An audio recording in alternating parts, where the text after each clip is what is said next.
18 years in prison, proven innocent, arrested again, and then a country just split right down the middle after one documentary. Welcome back to The Deep Dive. Today we are taking a stack of your source materials and really getting into the Steven Avery case, a story that, it became the absolute epicenter of American skepticism about the criminal justice system. So our mission today, just to be clear, it isn't to reach a verdict. It's to unpack the roadmap of doubt that led millions of people to question a conviction.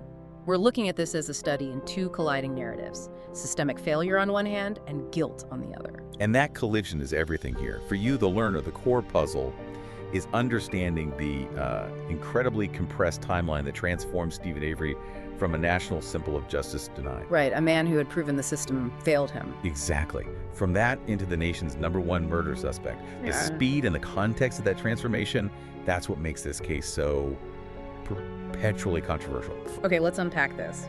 Because you have to start with that first tragedy, the thing that gave the public all the ammunition to doubt the system later on. The journey starts in Wisconsin in 1985. Avery was convicted of a crime he did not commit. He spent 18 years behind bars. 18 years. It's an immense amount of time to lose to a wrongful conviction. Yeah. And when justice finally did arrive in 2003, it was just undeniable. DNA evidence exonerated him. And he was released. The initial public reception was massive. Right. He was hailed as the symbol of injustice conquered, and his story made national headlines. It did. And this is the crucial starting point, because it established actual proof of systemic failure in the minds of the public. And crucially, that moment of freedom wasn't just about his release, it was also about retribution.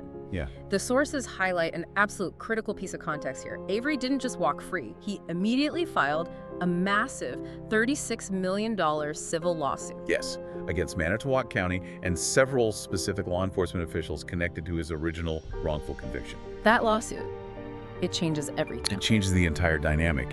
When you have a defendant suing the police department and the county for tens of millions of dollars, and then just 2 years later, that same defendant is arrested by that same department for a high-profile murder. The stakes are not just legal. No. They're intensely personal and institutional. The defense later used that ongoing lawsuit to argue for, systemic retaliation and planted evidence. That is the engine of the entire controversy. That's the perfect setup for suspicion. Because just 2 years after winning his freedom, in the middle of this multi-million-dollar lawsuit, the system returned. In October 2005, a 25-year-old photographer named Teresa Halbach visited the Avery family's salvage yard. She was there for a routine vehicle photo shoot. And that visit, that was her last confirmed location. The shift from a missing person case to a murder investigation, and specifically one targeting Steven Avery, it just accelerated with dizzying speed. Let's look at that rapid sequence of events because the pace is so key here, especially when you compare it to the 18 years he waited for justice the first time. It's a stark contrast. Teresa's family reported her missing on November 3rd, 2005. Then, on November 5th, just 2 days later, her green Toyota RAV4 was found on the vast Avery property. And this is where the first real controversy over the evidence begins. Exactly. The sources are very specific. The vehicle was found partially hidden under a camouflage sheet and some debris. Right. Now, to the prosecution, that detail suggested calculated guilt, an attempt at concealment. Of course, he knew the car was there and was trying to hide his crime. That's their narrative. But for the defense, and later, for everyone watching the documentary, that detail suggests something else entirely. It suggested a setup designed to look suspicious. In the immediate focus on Avery, given his history and the lawsuit, it created this scenario where every single piece of evidence found was instantly viewed through a lens of potential bias. And the timeline concluded quickly. November 8th, 2005, Steven Avery was arrested. But even while he was being booked, the public was already arguing about whether this was a real pursuit of justice or a vengeful system striking back. It's an incredible level of institutional cynicism required for the public to immediately suspect police framing over a standard arrest. A cynicism born from his own exoneration. Absolutely. But if the physical evidence, the car, the human bone fragments, the key, if that was the foundation of the case, the element that truly ignited the national legal debate was the interrogation of Avery's nephew. And that brings us directly into the real kindling of the controversy. Brendan Dassey. Dassey was only 16 years old at the time of questioning. And crucially, the sources note he had documented cognitive and learning difficulties, which made him immediately vulnerable to suggestion and psychological pressure. And that age and vulnerability is so important because the prosecution's case against Avery relied heavily on Dassey's eventual confession. The prosecution claimed that Brendan confessed and described details of the crime, where and how the body was disposed of. Details that investigators believed only someone present could possibly know. That was the version presented in court. And that's the moment the legal and public debate just exploded. If we connect this to the bigger picture, the defense argued that the confession wasn't voluntary at all, but the result of intense psychological coercion. Wait, if he provided details the investigators didn't know, why would the defense say he was coached? What was the disconnect there? That's the crux of the problem. The defense argued that investigators engaged in techniques, which we now look at with extreme skepticism, where they repeatedly fed Brendan pieces of information, suggested outcomes, and then minimized the consequences of confessing. Implying he'd get to go home. Exactly. That is what we mean by psychological coercion in this context. Leading a vulnerable person to a desired narrative, rather than simply recording facts. The debate centered on whether those key details were remembered, or merely affirmed after persistent police suggestions. So it becomes a question of reliability versus confirmation.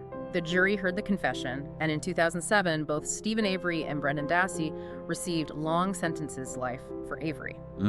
But that courtroom conclusion in Wisconsin was, in retrospect, just the prologue. The story was about to achieve escape velocity. Absolutely. The conclusion in the courtroom was the signal for the national conversation to begin in earnest. The legal process might have ended, but the narrative process, that was just getting started. And that transition point happened in 2015, and it was cinematic. The local case became a global phenomenon when Netflix released the multi-part documentary, Making a Murderer. The documentary's effect wasn't explosive, it was corrosive. It wasn't a news report. It was a carefully structured narrative that built doubt, quietly, episode by episode, over hours of viewing. And it focused almost exclusively on the defense's perspective. Overwhelmingly. It meticulously introduced the possibility of investigative bias and systemic failure, capitalizing on that already existing context of the civil suit. The public response was instantaneous and profound. America became deeply polarized, separating into two fundamentally opposing sides. The division was stark.